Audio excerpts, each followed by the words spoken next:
1500 அந்த மாதிரி வருஷங்கள்ல ஸ்பெயின் நாட்டில் பிறந்த ஒருத்தவர் தான் சாண்டியாகோ. அவர் ஒரு விவசாயி. அப்போ விவசாயம் பார்த்துட்டு இருக்கும்போது மாதா அவருக்கு முன்னாடி தோன்றி, இந்த மாதிரி எனக்கு இந்த இடத்துல ஒரு தேவாலயத்தை கட்டி எழுப்பணும் அப்படின்னு பிஷப் கிட்ட போய் சொல்லு அப்படின்னு ஒரு ஆர்டர் பண்ணுறாங்க. அவரும் அந்த ஆர்டரை மதித்து அந்த பிஷப் கிட்ட போய் சொல்கிறாரு, இந்த மாதிரி மாதா எனக்கு தோன்றி இங்கே ஒரு ஆலயத்தை கட்ட சொல்கிறாங்க அப்படின்னு சொல்கிறாரு.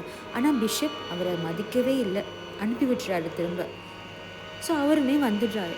மாதா திரும்பவும் 2வது நாள் அவருக்கு தோன்றி, நீ திரும்பவும் போயிட்டு பிஷப் கிட்ட போய் சொல்லு அப்படின்னு சொல்கிறாரு.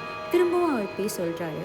அப்போ பிஷப் சொல்கிறாரு, எனக்கு நீ சொல்கிறத நான் எப்படி நம்புறது? எனக்கு ஒரு சைனை கொண்டு வா, எனக்கு ஒரு அடையாளத்தை கொண்டு வா, அப்போ தான் நான் நம்புவேன். இது மாதா தான் உனக்கு சொன்னாங்கன்றது என்ன சாட்சி இருக்குது அப்படின்ற மாதிரி கேட்டு திருப்பி அனுப்பிடுறாரு.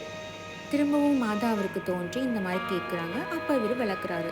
அப்போ மாதா சரி நான் நாளைக்கு உன்னை பார்க்குறேன்னு சொல்லிட்டு போகிறாங்க. திரும்ப 4வது நாள் டிசம்பர் 12ஆம் தேதி அவருக்கு திரும்பவும் தோன்றி, இந்த மாதிரி இந்த இடத்துக்கு போயிட்டு, இந்த மலையில் இந்த ஒரு இடத்துக்கு போயிட்டு, அங்கே போயிட்டு இருக்கிற பூக்களை பறிச்சுட்டு வா அப்படின்னு சொல்கிறார். இவருக்கு ஒன்றும் புரியலை. இப்போ குளிரான ஒரு பனிக்காலம், இப்போ எங்கே பூத்து குலுங்க போகுது பூக்கள் அப்படின்னு சொல்லிட்டு ஒரு டவுட்டோடையே மேலே போகிறாரு. மேலே போய் பார்த்தா அவருக்கு என்ன ஒரு ஆச்சரியம்னா, அவ்வளோ ரோஜாக்கள் பூத்து குலுங்கிருக்கு. அதுவும் அந்த ரோஜாக்கள்லாம் அந்த நிலத்தில் பூக்காத ரோஜாக்கள். 1500 அந்த மாதிரி வருஷங்களில் ஸ்பெயின் நாட்டில் பிறந்த ஒருத்தவர் தான் சாண்டியாகோ. அவர் ஒரு விவசாயி. அப்போ விவசாயம் பார்த்துட்டு இருக்கும்போது மாதா அவருக்கு முன்னாடி தோன்றி, இந்த மாதிரி எனக்கு இந்த இடத்துல ஒரு தேவாலயத்தை கட்டி எழுப்பணும் அப்படின்னு பிஷப் கிட்ட போய் சொல்லு அப்படின்னு ஒரு ஆர்டர் பண்ணுறாங்க. அவரும் அந்த ஆர்டரை மதித்து அந்த பிஷப் கிட்ட போய் சொல்கிறாரு, இந்த மாதிரி மாதா எனக்கு தோன்றி இங்கே ஒரு ஆலயத்தை கட்ட சொல்கிறாங்க அப்படின்னு சொல்கிறாரு. ஆனால் பிஷப் அவரை மதிக்கவே இல்லை, அனுப்பி விட்டுறாரு திரும்ப. ஸோ அவருமே வந்துடுறாரு. மாதா திரும்பவும் 2வது நாள் அவருக்கு தோன்றி, நீ திரும்பவும் போயிட்டு பிஷப் கிட்ட போய் சொல்லு அப்படின்னு சொல்கிறாரு. திரும்பவும் அவர் போய் சொல்கிறாரு. அப்போ பிஷப் சொல்கிறாரு, எனக்கு நீ சொல்கிறத நான் எப்படி நம்புறது?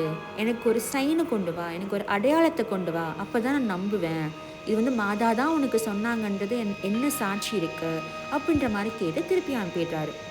திரும்பவும் மாதா அவருக்கு தோன்றி இந்த மாதிரி கேட்குறாங்க. அப்போ இவர் விளக்குறாரு. அப்போ மாதா சரி நான் நாளைக்கு உன்னை பார்க்குறேன்னு சொல்லிட்டு போகிறாங்க. திரும்ப 4வது நாள் டிசம்பர் 12ஆம் தேதி அவருக்கு திரும்பவும் தோன்றி, இந்த மாதிரி இந்த இடத்துக்கு போயிட்டு, இந்த மலையில் இந்த ஒரு இடத்துக்கு போயிட்டு, அங்கே போயிட்டு இருக்கிற பூக்களை பறிச்சுட்டு வா அப்படின்னு சொல்கிறார். இவருக்கு ஒன்றும் புரியலை.